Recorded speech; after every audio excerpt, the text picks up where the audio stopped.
Hare Krishna, Krishna Krishna, Hare Hare. We find in our hearts a real taste for the truth. We are not safe.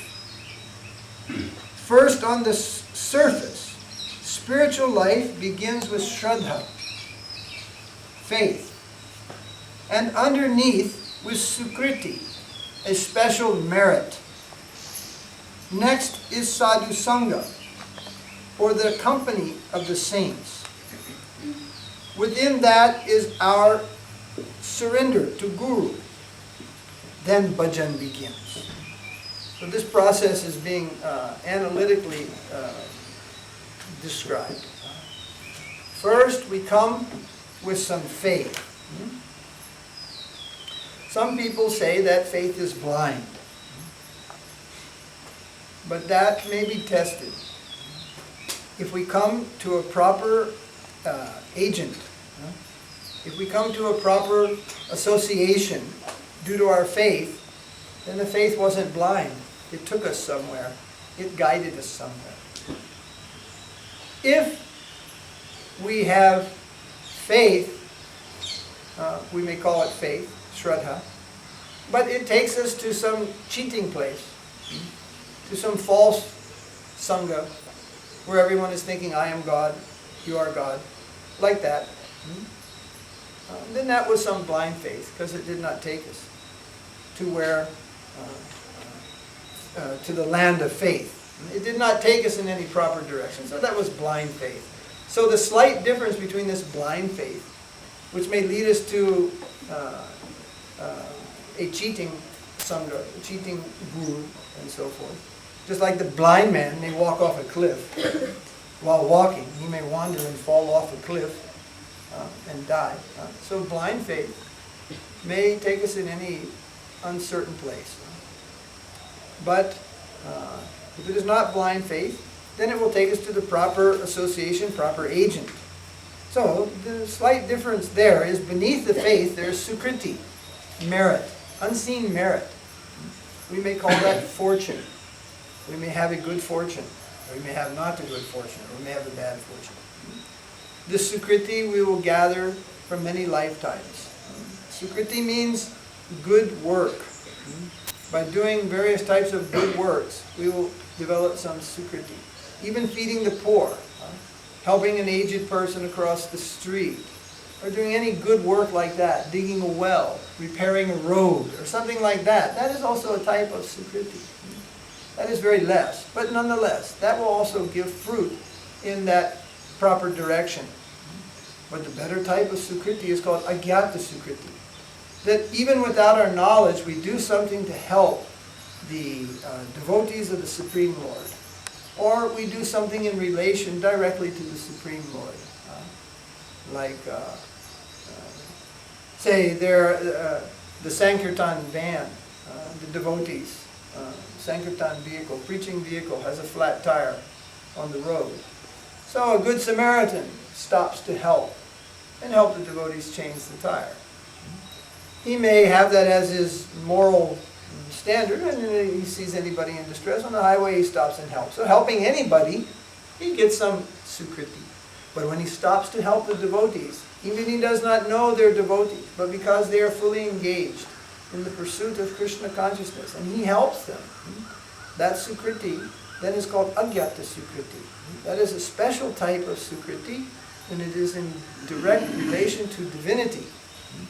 And that will bring to him much good. Even a little agyata Sukriti in a previous life, or somewhere in this life, will bring us very soon to the proper line of the representation of the Supreme Lord. So, then, the next thing which is developed or unfolding is surrender. Surrender is next. Our faith will guide us in the proper way, and then we begin the life of surrender. Saranagati. Saranagati in the very beginning. There must be surrender. Now, how do you come to the point of surrender? You understand the idea of surrender. If there is a war and there is surrender, what do? You give up. You give up. You cannot any longer struggle against the forces. You face hopelessness. You face a type of defeat. You cannot anymore maintain your position. So in this world, we are maintaining what? Spiritual position? No. We are maintaining a material position. Life after life, simply we're maintaining a material position. So surrender means we will feel a state of hopelessness. In that hopelessness, we have no alternative but to give up and surrender to Krishna. If you enter on the path of devotional service, but you never come to feeling hopeless, then how you'll surrender? It is not an intellectual exercise. It is not something that you do simply by practice. It is a condition of your heart. It is not so much your arm and leg and mind. Even offering your wealth, even offering your talent, even offering your knowledge, this may not be surrender. This may be also patronizing to one's own self. But when we are hopeless and we feel that we cannot, when we are hopeless, then we can surrender. And what is it that we surrender? Again, it's not our wealth, it's not our talent, it's not our intelligence, or any ability that we have. It is simply ourself. We surrender our heart. When the heart goes, the mind follows. Where the mind goes, the arm, leg follows. And thus wealth, intelligence, talent, everything that we have, it also goes to Krishna. But if in the forefront, we haven't given ourself, self-surrender, that is called Saranagati, Prapanam Jivanam Rita, life nectar of surrendered souls. And we haven't given the self, the very self of our existence, in the front to Krishna, then everything that's coming behind may not be actually for Krishna. There is a propensity in this world that is called cheating propensity. We see in the market, you see in the business, you see in politics, it is daily cheating going on. So to say that this world is a cheating world, cheaters and the cheated, it is not an inaccurate statement. Srila Bhaktisiddhanta used to say, this world is cheaters and cheated.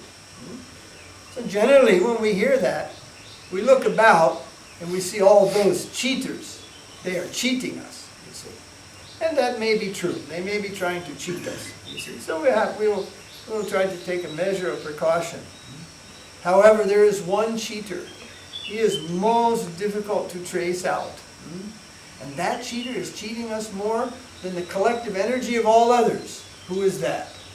Yourself. We are our own biggest cheater. We are our own greatest self-deceiver.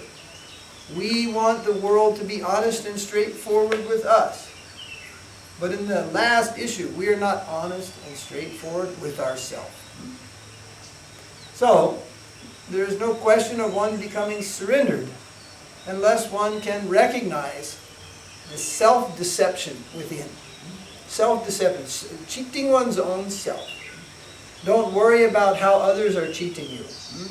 This all stems from we are cheating ourselves. We are not truthful within our own self. So this is a big hurdle to cross. Crossing this hurdle, one is then firmly situated on the path of self-realization, going back to home, back to Godhead. Crossing this hurdle. So it is a big hurdle to cross, self-deception. Srila Maharaj many times told, you should analyze why you came to this path. Why you came here. With what purpose in mind did you enter in Krishna consciousness? At that time, you left so many things behind. Many people walked away from university education. They were within, in some cases, a short time, 6 months or something like that, to take a particular degree. Even PhD degree, high degree of honor. Many devotees, they found in Krishna consciousness something so sublime, something so rewarding, something so attractive and so enticing, they left that opportunity of a great career. They left the military opportunities, even at the expense of facing imprisonment. They left their military obligation to run to Krishna. For that you can go to jail. Yet all over the world, devotees did that. Wealth. Some devotees were offered great wealth by their family. They were threatened. If you go in the direction of Krishna consciousness, you're cut from the inheritance. You won't get house. We won't leave you a dime. What to do, they told, then I will die a beggar. And they went to Krishna, leaving great wealth behind. In one particular case, one devotee, his father offered him $2 million cash in a box, in a suitcase. He came to the temple with it in his hand to talk to his son, who was a brahmachari. Simply, you leave this temple and come out. This is just the beginning. This is just your party money. Leave this place. No, I cannot leave. Krishna, he stayed. He left that money behind. So, there are many, many examples. Of course, some of us had not very little to leave behind except a life of suffering and poverty anyway. Krishna consciousness was an upgrade. Still, in that life of poverty, they say every pauper is proud of his penny. Even the beggar likes his harmonica. He's attached to something. But we leave those attachments. The yogi's attached to his yoga practice. The meditation attached to his meditation. All these things. We're attached to a guitar, a harmonium, something. Harmonica, drums, something like that. And we were told, no, no, no, no. We don't play those things in the temple. We are prepared to leave all these things of wealth, value, and significance in our life. For what? For Krishna and Krishna consciousness. So we have a glimpse of a conception, and it is so superior to everything else, we are ready to leave that. But then Srila Sridhara said, don't become a self-deceiver, that after some time you retreat on the path. In America we have this saying, middle-class America. Sometimes we talk about it, we make jokes about it. Many devotees then apply to become successful middle-class Americans. And in the estimation of some, they will praise, oh, you have everything. You have a home in the country. You have succeeded. You are in the middle class America. But then the devotee will say, what is the value of that middle class? Without sadhu sangha, without the association of devotees, it is all an empty husk. Empty husk, empty rice husk. We cannot survive simply on social status, middle class status, upper class status. So, embarking on the path, we should not then fall again prey to self-deception and become again a self-deceiver. And then again, in some way, lie and cheat ourselves. So that is a very subtle thing. How to write all that out, explain what is that self-deception. But it begins with the feeling that you are strong. It begins with the feeling that you don't need anybody. It begins with the feeling that you're all right. Everything is fine. You don't need others. This is all self-deception. Why? Because the soul itself is only a particle of consciousness, and it is dependent from its very beginning to be connected with the conscious world. It is not a loner. It is a groupie. The soul is a groupie, not a loner. He does not stand alone. He stands with many souls. We stand to serve Krishna together, not alone. That is why ashram means come and live together to serve Krishna. Here you can actually serve Krishna. Some people will retreat to home, to far away to serve Krishna. There you won't serve Krishna. There you are living a life of self-deception, thinking you are serving Krishna. That will not be so acceptable. Living in the group means there's always surrender. It is there all the time. You are needed to do offering. You are needed. You are needed. You are needed. But we feel that is exploitation. That is not correct. That is our fortune. We are being given the opportunity to come forth and serve and to sacrifice. But when we retreat to alone, even if you are a sannyasi, you just retreat to live in some cave and just go on with 64 rounds of japa every day. In the opinion of Srila Bhakti Siddhanta, you are a self-deceiver. You are deceiving first yourself, and then you are deceiving others, making a show of this greatness. You come out from your cave of 64 rounds.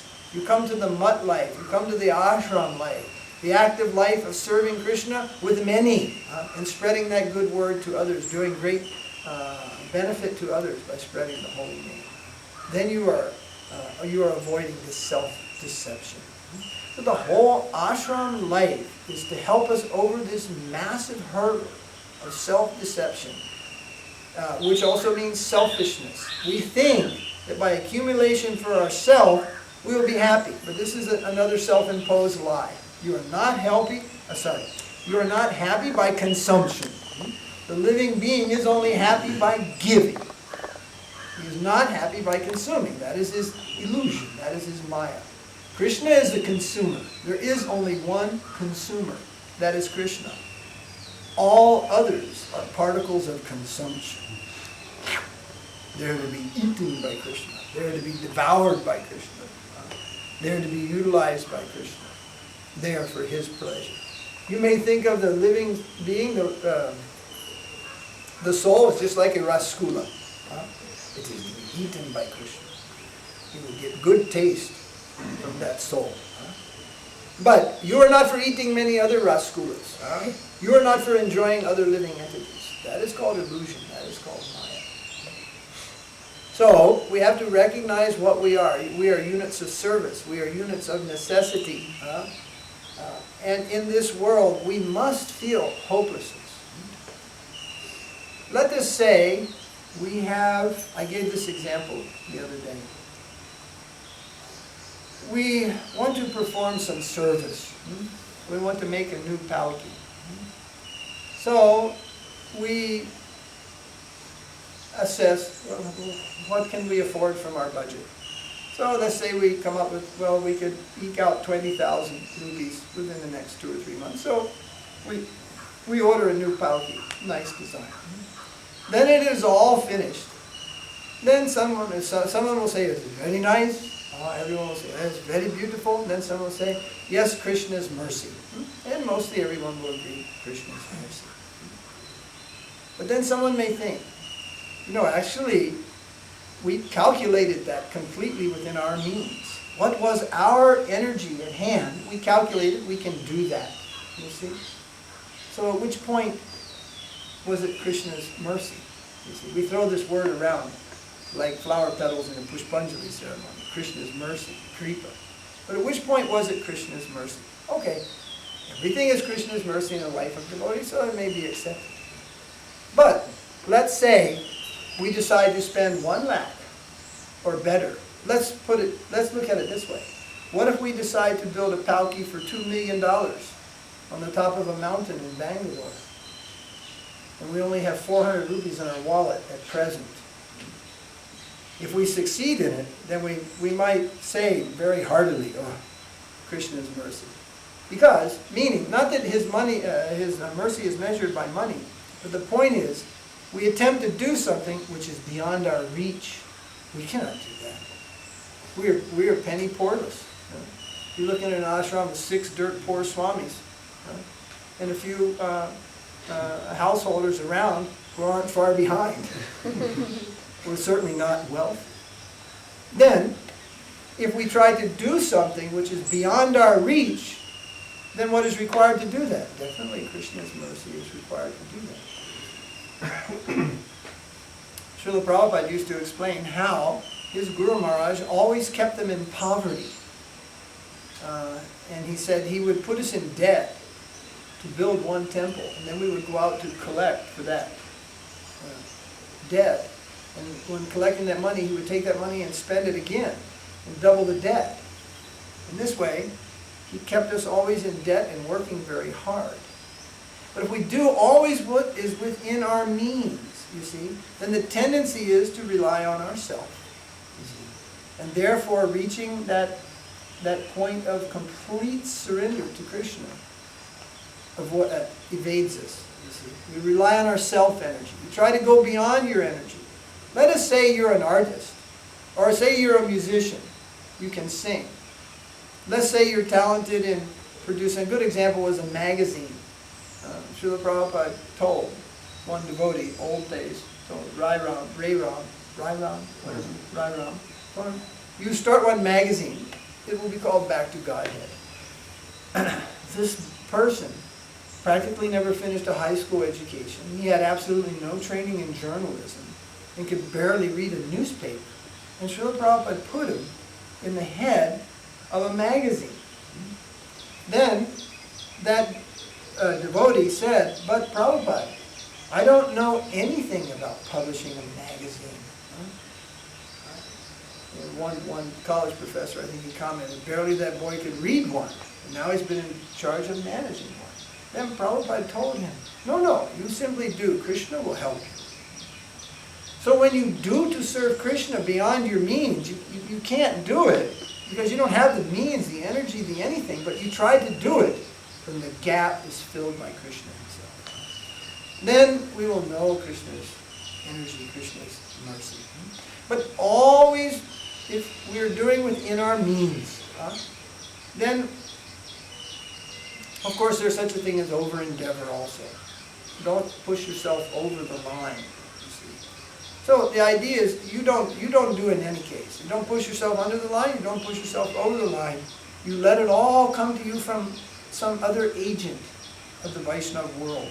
From the higher devotees, who you accept as your gurus, who you accept as your guardians, who you accept as the Vaishnavas. Let it come down to you. If you create your own program, you may over-endeavor, you may under-endeavor. So don't create your own program. Let it come down to you. If it's under program, then that is necessary for your stage at this time, just to be solid, substantially engaged. And if more comes to you, that may also be just suitable for your stage of advancement.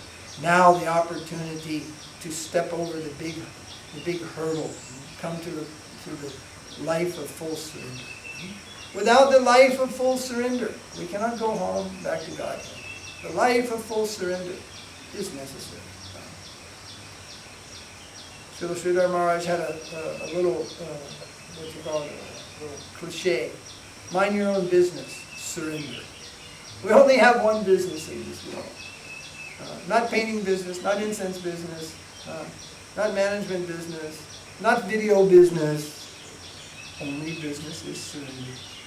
The whole life is meant for this. Come to the point of surrender to Krishna, Saranagati. Then our eternal life begins, the life of sweet devotion. So, if we keep the company of criminally minded people, then we'll become criminally minded. If we associate with selfish and greedy people, we'll become selfish and greedy. If we associate with good stockbrokers, then we'll become a good stockbroker. If we associate with liberated souls, paramahansas, and devotees firmly established on the path of pure devotion, then we may become pure devotees ourselves, and we may come to the position of surrender in this lifetime. Surrender means sacrifice. Without sacrifice, what is the surrender? Throw down your weapons, they say. Throw down your weapons. Put your hands in the air and come out shouting, Hari Bol, Hari Bol. What are your weapons? So much self-defense. I can stand, I can stand. Like many times I've told, there's this controversy goes on in the world between men, women, what's the position, all these things. And many times I point out, the position of women is superior to the position of men for spiritual life. Because culturally, they're not supposed to be the boss of the family. They're not supposed to be the boss, the in charge. They're supposed to be in the position of submissiveness. Then little transference that goes to Krishna, there's perfection. There's perfection. The men on the other side, they have to go up the side of the mountain, straight up, a long way. Oh, I am the man. Oh, I am the ego. I am the man. I am this big, it's called Purusha Bhav. I am the man. But in front of Krishna, you are not the man. He is the man.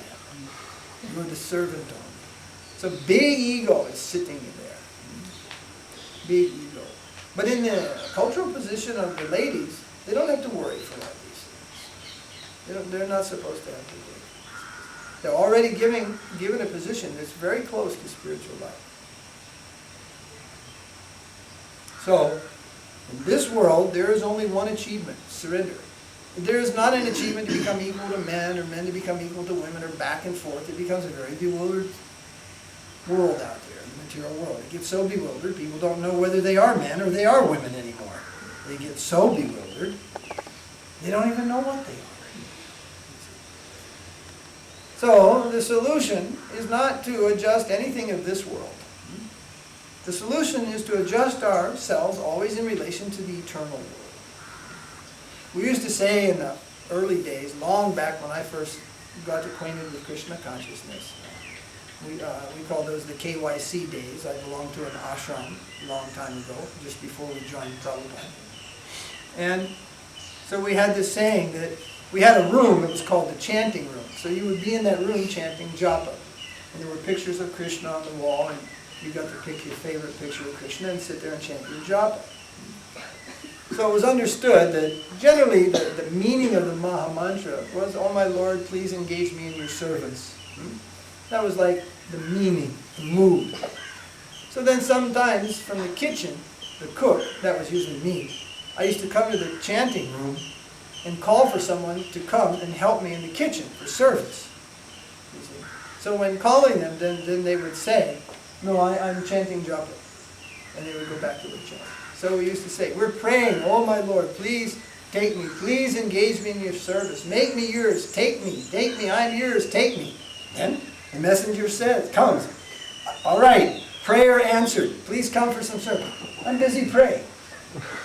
The answer comes, but we're busy praying. We should not think the call of service is anything other than the answer to our prayers. Of course, this is what happens in the ashram life. You have those who are always ready for that, and then you have those who are not. Those who will not cooperate with service. You see, like once when this ashram was being built, we were racing against the monsoons, which was coming in 4 months or whatever, and we were going ahead, so 7 o'clock, it's time to turn up with your claw hammer and your whatever and do service. It's time to move. We got to get going. And in those days there were no classes. But there were some devotees here at that time, and they would refuse to do service until they finished their japa. And it seemed that their japa was never finished. It was all day and night for months and months and months. So there is a balance. 2 things, the holy name and seva, service. These 2 things are required. Both things are required.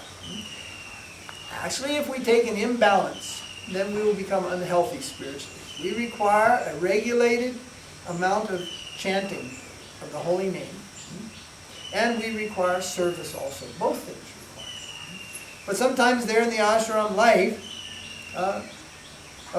some devotees will be ready for the call of service at any time, day or night. Then there will be another section, they're very, very conditional. No, I have to finish this. No is the first thing out of their mouth. Then it becomes an imbalance. And those who are yes first, then they get overwhelmed. And a lot of times then they become frustrated, and it's a practical thing. This is not the spiritual world. We're trying to create a spiritual atmosphere here in the material world. So, for that to happen, then everyone, as much as possible, must be in that proper mood of surrender and service, and understanding that there is no exploitation here. There is only the opportunity to advance in Krishna consciousness. But if we're not ready for that, then we should take a position in relation to the ashram, independent living outside. We have many householders and devotees, they live outside. And they do well. Brought here, under the magnifying glass of life in the ashram, they may not do so well. You see, they're not ready for that full 24 hours a day. The pressure is on. To surrender and to serve relentlessly, selflessly, and not cry one word of complaint. That is required. I didn't see, but I heard once, there was a lady, very famous, Mother Teresa. She died a few years back or something. She was a Christian missionary type. Her mission were only ladies, nuns. Mainly, all her ladies, nuns. And they were a Christian mission, and she recruited mostly from Bengal, actually. Bengal, and they all wore saris, although she had missions all over the world, and she had nuns from all over the world. Her biggest field of recruitment was from Bengal. So, one friend of mine, he saw a film of an indoctrination ceremony, etc., etc., about 200 nuns were entering into Mother Teresa's mission. So they're all there. Mother Teresa, the main thing was just her speech. There wasn't really an initiation. There was just an inaugural presentation and followed by some little ritual, and then they were all inside the mission. And she told them that, like, the big thing she said in her welcoming introductory speech was, if you think there is any work to do here, then you have made a mistake. There is no work here. If you think you have come here to work, then please go back to your homes and back to your villages where you are from. Because here there is only the labor of love. And that is different from work. In work you may complain, you may feel you have some right in relation to this, in relation to that. That is work. That is your workstation. That is your job description. But in the labor of love, there is no room for complaint. And then, of course, we will add to that. The closest you can understand to that in this world is the relation between a mother and an infant. The mother never complains. In the ideal relation between the mother and the infant, the mother takes so much abuses even from that child. Screaming in the middle of the night, crying, this, that, wants food, scratching, pulling at the face. But a loving mother does not complain. In the labor of love, there is no room for complaint. So, our situation, we thought, this is very noble. We must see the noble nature of their approach. And they are doing that just to do good to the poor, do good to the diseased. They are ready for such sacrifice that in the beginning, no complaint. Don't enter here that you think you have a right. You are coming here of your own free will to bear the labor of love. And that in some way, that expression is their love for God, their love for Jesus, their love for humanity. So when Krishna consciousness is positioned categorically as superior to love of humanity, to even that type of love of God, which they know, then why should we give room for this complaint? Only those who are ready to live in the ashram, free from any complaining mentality, who can embrace a life of slavery, divine slavery and service, they should come here. They should try to be here always. And anyone who is here should cooperate with each other in that same mood. Slave of the slave. There's one book written here in South India called Slaves of the Lord. Slaves of God. It is about the Alwars and maybe some other saints. And the writer of the book has understood that even higher than service is slavery. The position of slavery. You are God's slave. And Srila Sridhara Maharaj took it one more step. I think it's one small section in Following Angels. Slave of the slave. Not only are you a slave has no ground of its own, no wealth of its own, no position of its own. Its very life is the property of another, that another is Krishna. Not only you become his slave, you became the slave of his slave. Slave of the slave, actually of the slave. A slave, slave's slave. And that is the position of real happiness. Then you have nothing to worry about. When you have independence, then you begin to worry. If you're a brahmachari and live in the ashram, you don't have to worry about anything. As soon as you become a householder, get out your worry list. Rent, phone, water, insurance.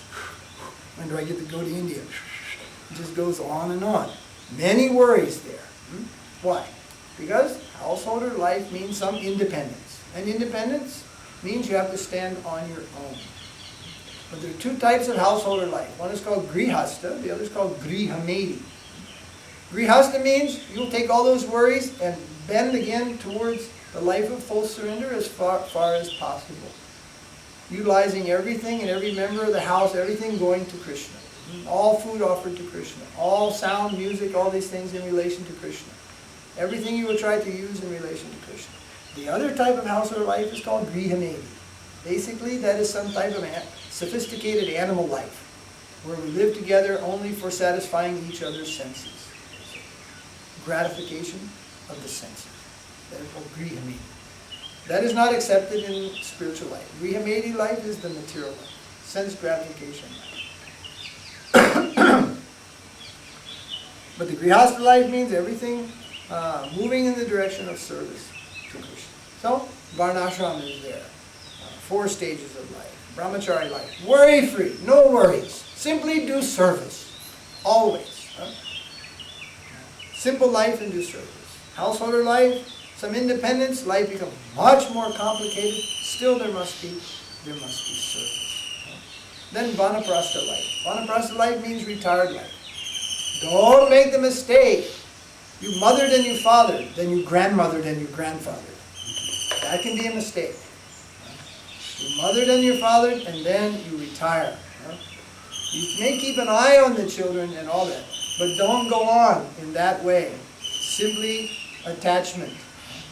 We must come again to a plane of some detachment. Otherwise, we face one day the greatest grief and heartbreak. Forcible separation from all that is dear to us. What is that? End of life. So, we should not keep attachments in this life.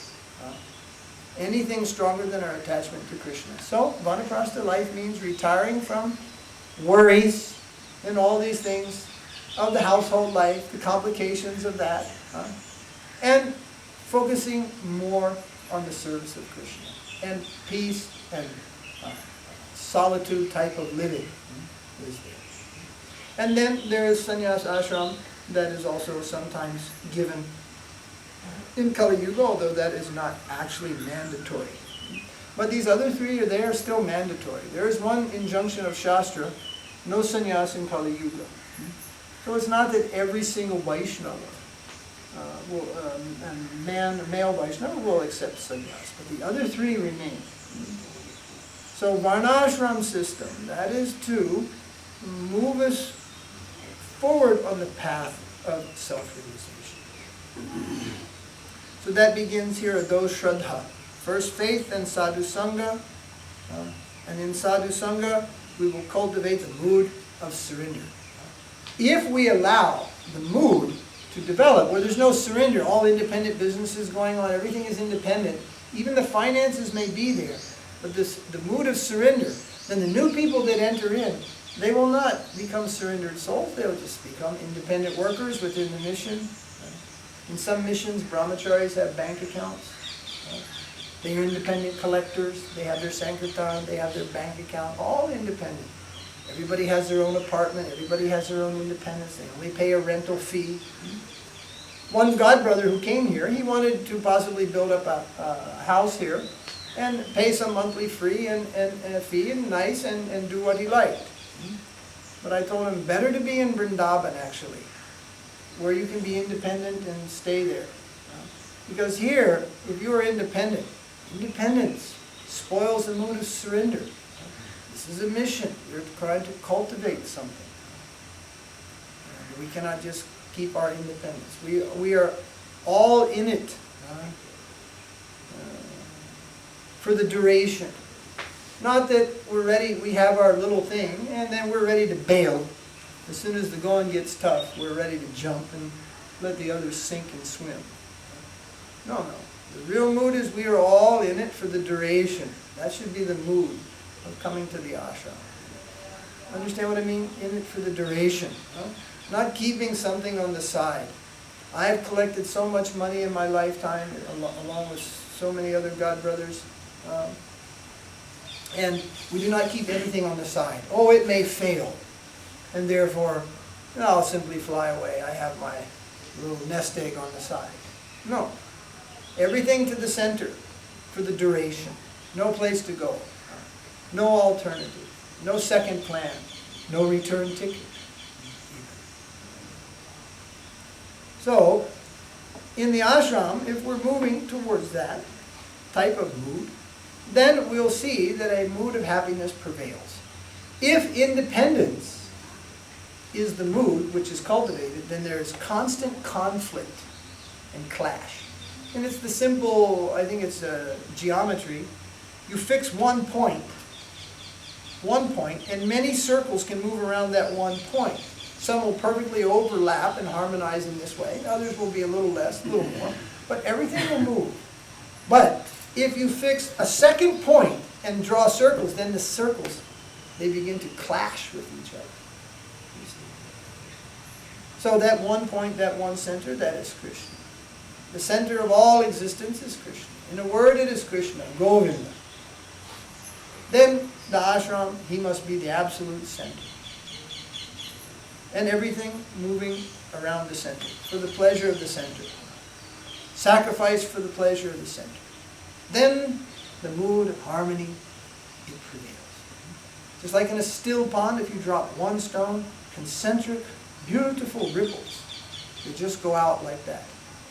And sometimes people sit by a pond and throw a stone and just watch how it just goes out. Very beautiful, concentric, symmetrical, just goes out.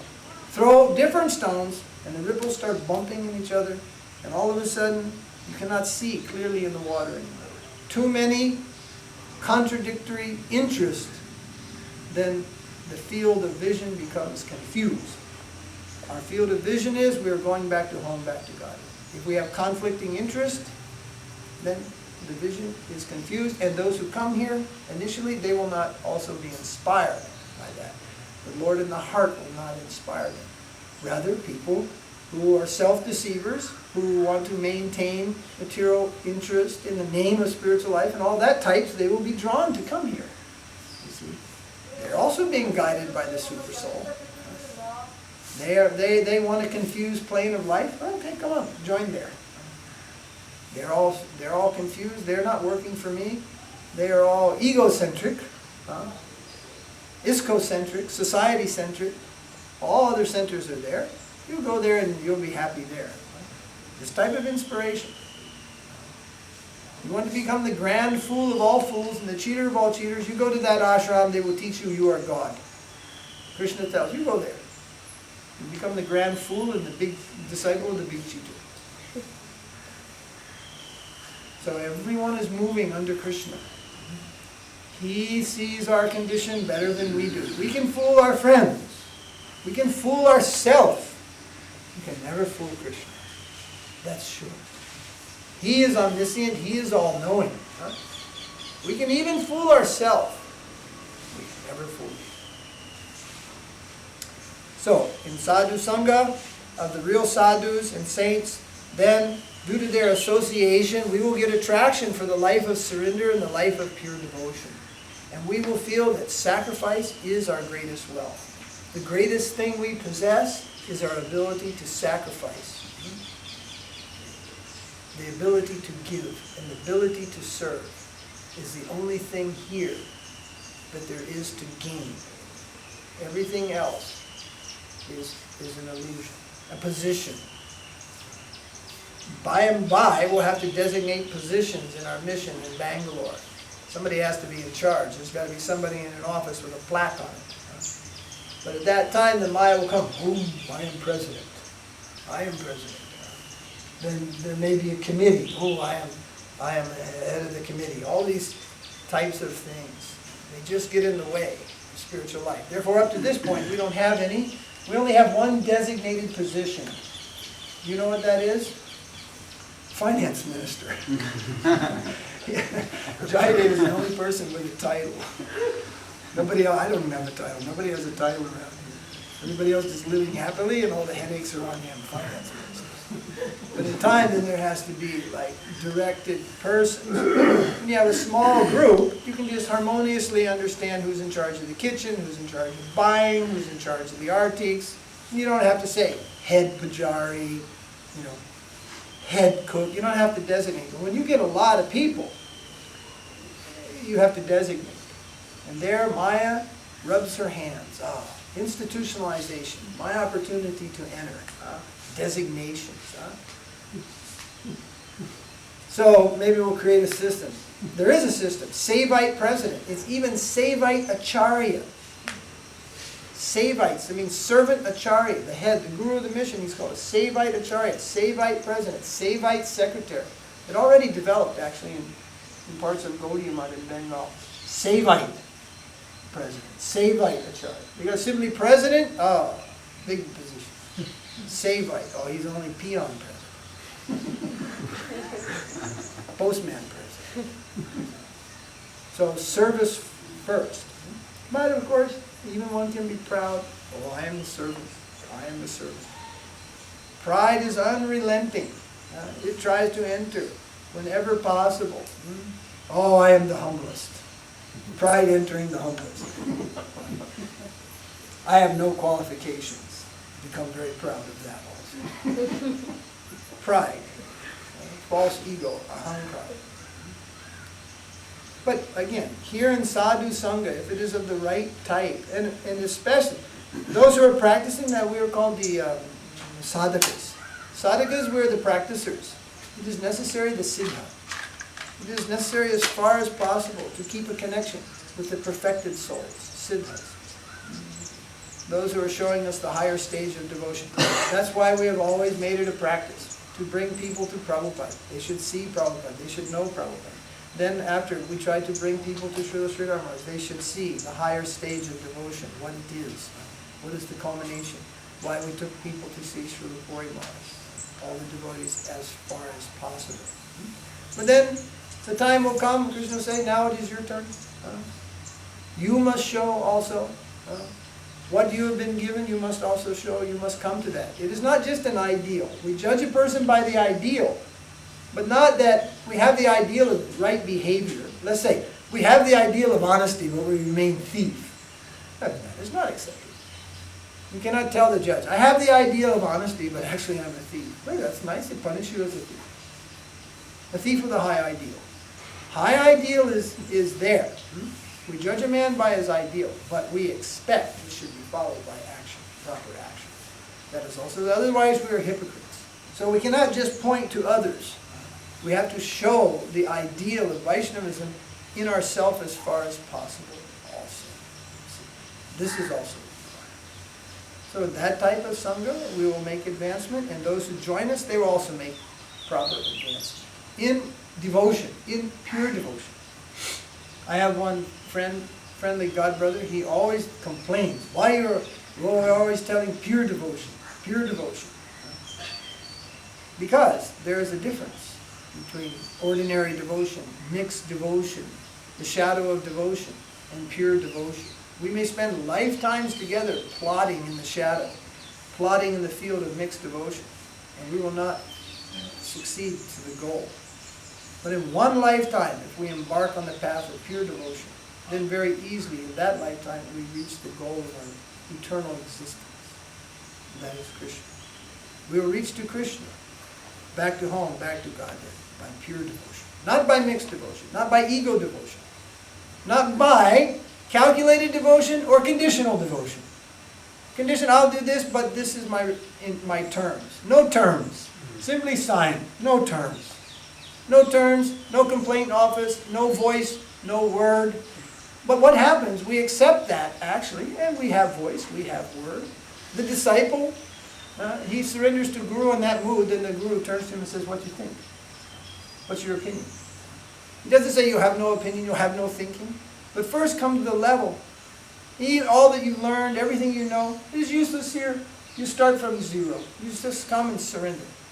And coming in surrender, we are asked, oh, what do you know? You know typing. That's very good. You please type.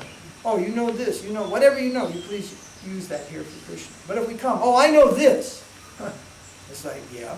So do a lot of other people. They know so many things. Some people come with their money. I have money. It's very nice. Smelly paper in your hand. Please wash your hands. Not that we can come, oh, I have money, therefore I can serve.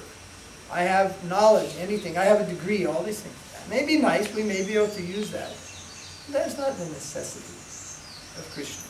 He doesn't need your money. He doesn't need your paper. He doesn't need anything except your love. He is a very greedy man. Very greedy. He wants to taste the love of all his devotees. And he has the capacity to do that. He is the enjoyer. And we are the servants. Loving agents of the Supreme. Loving particles of consciousness. So nothing else is important, actually. We get lost sometimes and give so much importance to so many things. Even Prabhupada used to say, actually it happened one day, and Prabhupada closed his eyes, And then after some time, maybe long time, 5 or 10 minutes, then he said, yes, Krishna has told, you may stay there with them and continue your nonsense for some more time. It's nonsense. Prabhupada told. Krishna told, I can stay here with you sometime more and continue our nonsense. What nonsense? His nonsense was preaching, missionary work, book publishing. That's in the end, the Supreme Lord is independent. All are in everything we want to do here. If he wanted, he could just throw the books from the sky. If he wanted. He has that power. He could just create the books. He could just burn the newspapers and create anything. But he allows us to serve him. He allows us to serve him. It doesn't require our service, but he allows us to serve.